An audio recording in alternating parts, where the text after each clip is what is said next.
Namaste. This is Toni, and today in this brief video I will try to highlight the key points that were discussed in the Omum session number 4 in the Cello group. So I received the invitation from Charlie and I gladly accept. Also because I have been prepared to this on the inner plane. I was very willing and ready to start this video podcast series. And so on the fourth session, the Omum series, the Beloved Saint Germain, he take a break from the discussion that was going on and introduced these two, and he introduced these two concepts, the exhaustion and the burnout. So as he said, it is very common for spiritual people to often feel this kind of sensation, have this occurrence in their body, as it's very common to develop some kind of tiredness in the body, in the mind, in the spirit.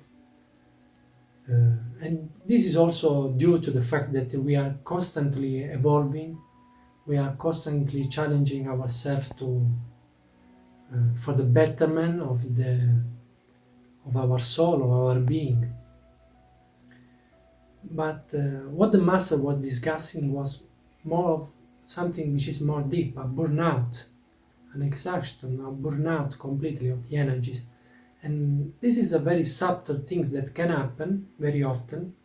And as he pointed out, it does happen even to the veterans, he said the newcomers, and all of between in the Cello group members. And I found it very interesting when he poses the question. The question that the master usually poses as never so, it's just a question. It's something that really put you on the right spot in order to better understand what the dynamics are underneath the situation. And the question was very precise. It was, why does any one of us, of you, are inviting this in our human experience? So we are the one creator who invites tiredness, exhaustion in our life. How come? Well, it's not that, in my opinion, we are inviting willingly, and also the master will further say that it is out of our unconsciousness that we invite this situation in our life. No? He spoke about seeds. I have the notes here. No? I've taken some notes. He spoke about the seeds that are in the pouch in our heart, and we choose the seeds unconsciously because there are good seeds that we will sprout and allow us to grow. But in between these bad seeds, good seeds, there are bad seeds like this one, no? The exhaustion. Sometimes they are meshed up so finely that we cannot easily understand, especially when we go very fast, when we are distracted by, and here is another important point, the externalization. We give too much attention to the external world, and this creates like an openness in our heart, and the duality of the world can have access to our inner world. And what he said, and in my experience absolutely has been proved, is that you can never find anything really fulfilling and satisfying in the external world. Anything that is human produced, or this human, how can I say, thoughts, anything that is born out of our human mind is never ultimately allowing us to ascend, to liberate, to be freed. For sure, we have to go through the human experience, and then we have to elevate and transmute those experiences. And this is done by totally allow the flow of divine consciousness to take care of every little thoughts, aspiration, emotion. We have to put all of our attention in the inner presence and let the inner presence orchestrate all the various dynamics that will allow us to flow in the right direction, to grow, to learn, and not to be stuck among some disturbances that can, in certain times, in a certain amount of time, reveal themselves like bad seeds. I want to be more clear here. When we allow external practices, as the master pointed out, external stimuli, even the spiritual one, and so our way of reading too much book on spirituality, of feeling too much compelled to share this with people, even if people are not interested, are not following this path already. If we felt compelled to make a lot of translation, like the master said, we have this sort of adrenaline going on that we have to, we are not aligned with our true self. And alignment is something that evolves in time. So we need to take some time, make some pause, and reappropriate, realign our true core being, with the infinite self, with the I am presence. So we have to stop all that is going on from time to time. Just make, they say, tabula rasa in Latin. Just go where everything is blank, in the zero place, and stay there. Allow just our core being to reinforce. If we feel that there is something there which is not totally aligned, which is striding, which is grinding, when we stop ourselves from also the spiritual buzz, and we retire in our own silence, we have to listen very carefully and allow the truth to be heard. We need to transform all that is going on into divine perfection. And what does it mean? It is practically an invitation, as is already been said more and more time, to mindfulness during the day and to meditation daily, 15 to 30 minutes a day of full meditation, just in the presence, just listening to your breath, just relaxing your body, empty your mind, be there, and allowing all the little pain and aches in our body to be heard. Allow the body to speak also, because we are too much in the mind, human race nowadays. Oh my God.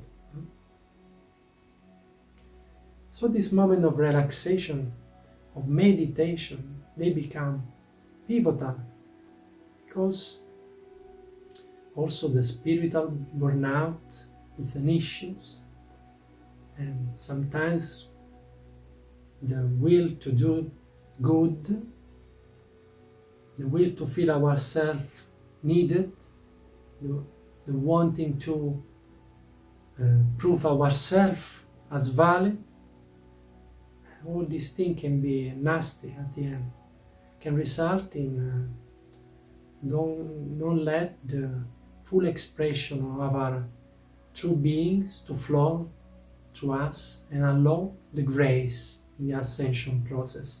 As Saint Germain pointed out, ascension, it takes place in our heart. So the heart is the center all that is going on, and it is the alpha and the omega, as they call it in the esoteric world, where everything starts and where everything ends. So why to put too much attention here if we are out of our house, Saint Germain say, out of our home? If we are here, nobody can take charge, can take any power over us. He say incarnated being or disincarnated being, don't be afraid. So when we take our time to meditate, to feel our silence, to retire in our concentration, in our inner world, we are making sure that we are protected, that we are healed, and that we are aligning with the divine plan. That can change moment by moment, because does it change moment by moment? And the divine plan for sure is not about something great that has to happen outside of us most of the time, but it is just that the cellular level of our body is flowed continually with light. So we are bringing light to the matters, to the body, to physical matter. Enlightenment is a process of bringing spiritual energy into dense matter. So we are purposely say that because God's plan is something more related to this practice than to know a lot of external things, to have to do, excessive works. Allow me to drink.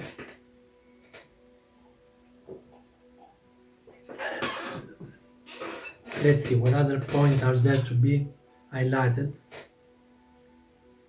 You say you are not allowing enough time for yourself, taking some pause from everything, even the spiritual work. Absolutely. Exhaustion comes from extreme externalization.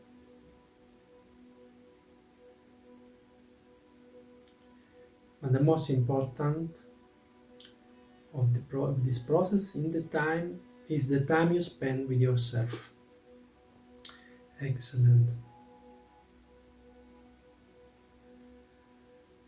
We have to become sovereign being, which means also, he said, this was quite interesting to me, you don't have to give power, the key of your own life to anyone else.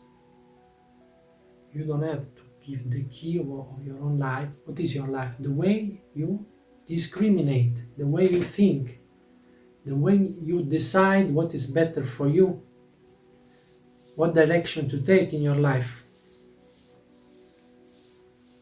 Also because he said, other people, they could be also good people, but they don't know really how to take care of you. So at the end you will end up following a direction which is not the proper direction. And also it is human, other people, they will start to exert some sort of control over you when you allow this. It's a human fault.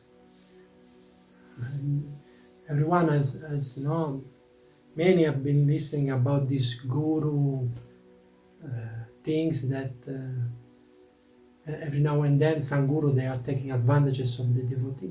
Not always, but it definitely is an issue. So Saint Germain invites us to become sovereign beings, to retain of our decisional power in ourselves, following our heart. In this way we will do no harm to others, and for sure no harm to ourselves. So I want to add, when we speak about internal spiritual life, what precisely are we referring to? Internal spiritual life seems something really boring, no? Well, what does it mean? I'm here in my internal. Absolutely, there is need for a practice in order to feel the internal spiritual life. Internal means awareness of the present moment. So what are you feeling right now? Are you grounded in the present moment, using some tools like the breathing, observing the breathing? Even now as I am speaking, I start to relax myself, giving more attention to my body. I feel that I have some little tension in my stomach area. I accept this sensation.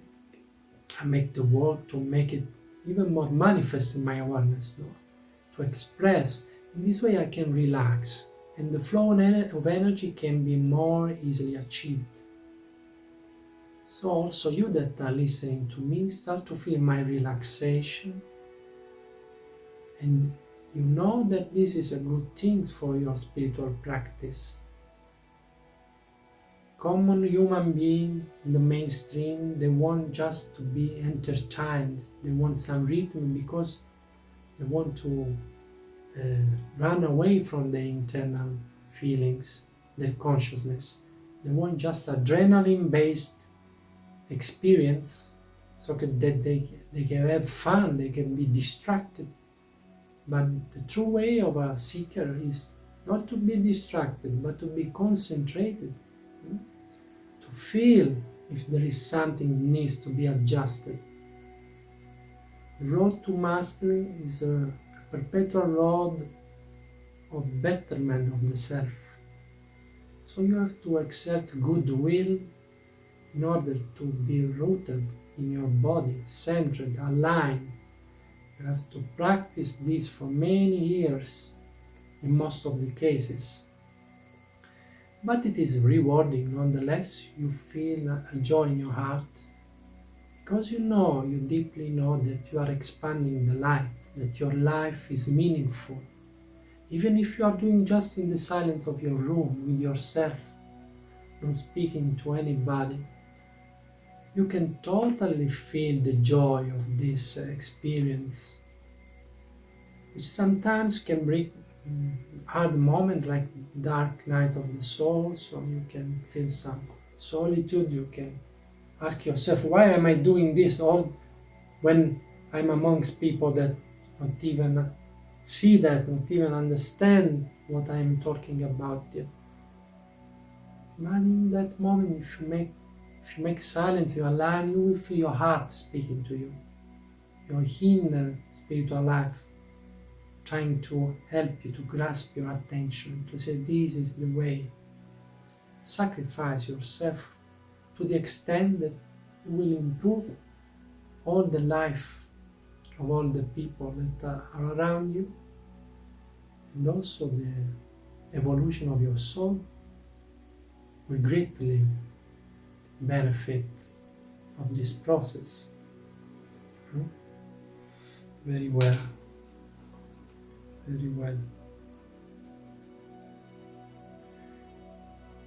And also the Master say, the moment you realize that this is your way, the I am presence, to be present, I am, io sono, I am in this moment, it's a flow, I am that I am, it's a constant renewal of life, the ever-coming Christ. And you realize that you are practicing the presence, you can call the whole energy of yourself back to you in this right moment. All the energies that you are left behind and given away, you must call that back, because those energy, they will become meaningful to your life. They will become something which is alivened and put to use to give good deeds, good seeds. So I call back all the energy I left behind. So energy that are stuck in your past can be renewed. And I left behind all the energy that I've given to other people to decide in my life. I've given the key of myself during my past life. I want them back. I want to be a sovereign being. Okay. I see that we are already 20 minutes on the video, and this video is supposed to last roughly 20 minutes. So I suggest that we ended this brief highlights discussion of the Hormone 4 series with a little meditation, very short. We relax our body, we center in our heart and breath, and we feel how really we are inside, totally surrendering to this present moment, consciously aware that the I Am Presence is moving through us, is creating the situations that are happening inside of us, and we are grateful, we are loving, we are joyful. Di Om Namaste.